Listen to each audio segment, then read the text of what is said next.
عراق کے عام انتخابات میں ایران نواز عسکریت پسندوں کی جیت اور خدشات۔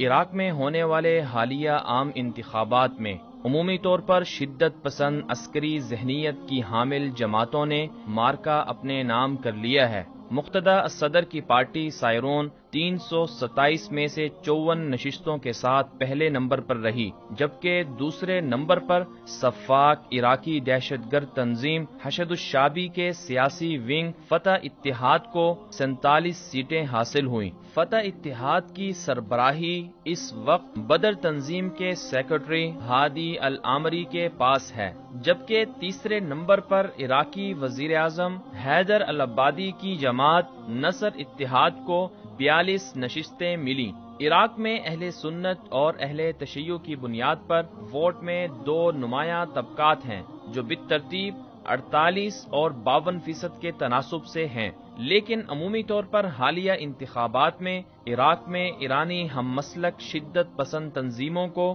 انتخابات میں مرکزی حیثیت حاصل ہوئی۔ سائرون اتحاد کے مقتدی الصدر کے متعلق کہا جاتا تھا کہ وہ عراق میں ایران کی مداخلت اور تسلط سے خوش نہیں ہیں، تاہم انتخابات میں مقتدی الصدر کی جماعت کی کامیابی کو ایران نے خوش آمدید کہتے ہوئے اعتماد کا اظہار کیا ہے۔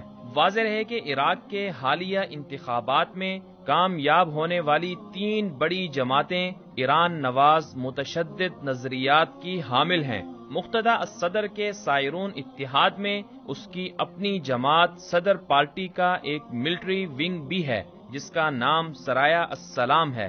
سرایہ السلام کے پاس 60,000 مسلح جنگجو موجود ہیں جو ایک نجی فرقہ وارانہ فورس ہے، جبکہ یہ فورس صفاق دہشت گرد عراقی تنظیم حشد الشعبی کے ماتحت عراق میں لڑتی رہتی ہے۔ دوسرے نمبر پر آنے والے ہادی العامری کے فتح اتحاد کو حشد الشعبی کی مکمل سپورٹ حاصل ہے۔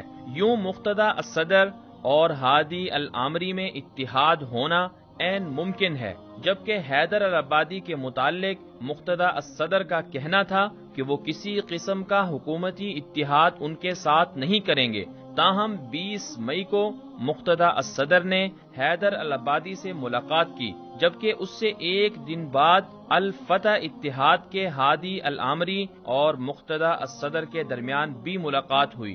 تیسری جانب الحکمت پارٹی کے صدر عمار الحکیم سے بھی مقتدی الصدر کی ملاقات ہو چکی ہے۔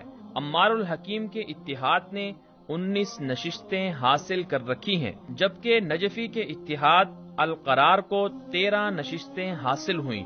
مجموعی طور پر ایران نواز جماعتوں کے بڑے اتحادوں نے 175 سیٹیں حاصل کر رکھی ہیں، جن میں سب سے زیادہ مقتدی الصدر، اس کے بعد ہادی العامری کی فتح اتحاد نے حاصل کی۔ یہ دونوں اتحاد حشد الشعبی کے قریب ترین سمجھے جاتے ہیں۔ مقتدی الصدر اور ہادی العامری کا نظریاتی اور سیاسی سرچشمہ ایک ہی ہے اور وہ ایران ہے۔ عراق میں حکومت بنانے کے لیے کسی بھی اتحاد کو 50% سے زائد اکثریت حاصل کرنا ہوتی ہے، جس کے لیے جوڑ توڑ جاری ہے۔ دلچسپ امر یہ ہے کہ سائرون اتحاد کے سربراہ مقتدی الصدر نے بذات خود الیکشن نہیں لڑا، اس لیے وزارت عظمیٰ کا حصول ان کے لیے ناممکن ہے، تاہم ان کے نامزد کردہ امیدوار کو وزیر اعظم بنانے کا قوی امکان ہے۔ افسوسناک صورتحال یہ ہے کہ حالیہ عراقی انتخابات میں سنی نشستوں اور عام آزاد پسند پارٹیوں اور گروہوں کو پس پشت ڈالا گیا ہے۔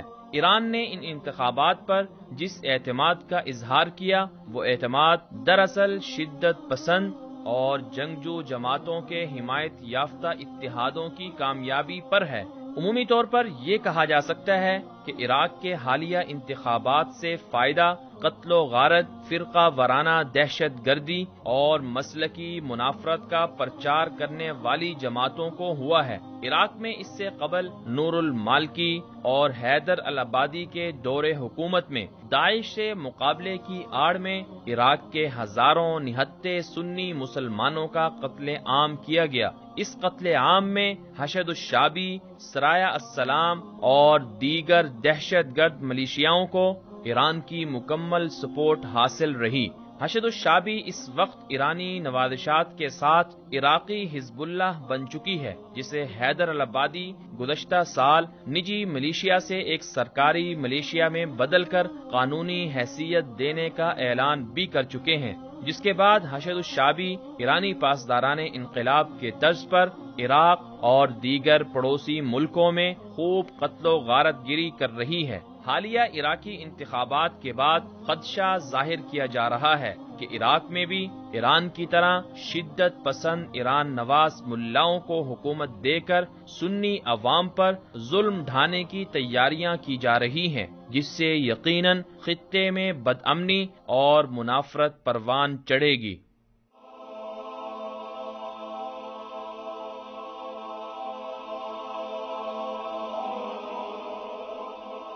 ایمان کی کرن، ہدایت کی شمع، وصال اردو۔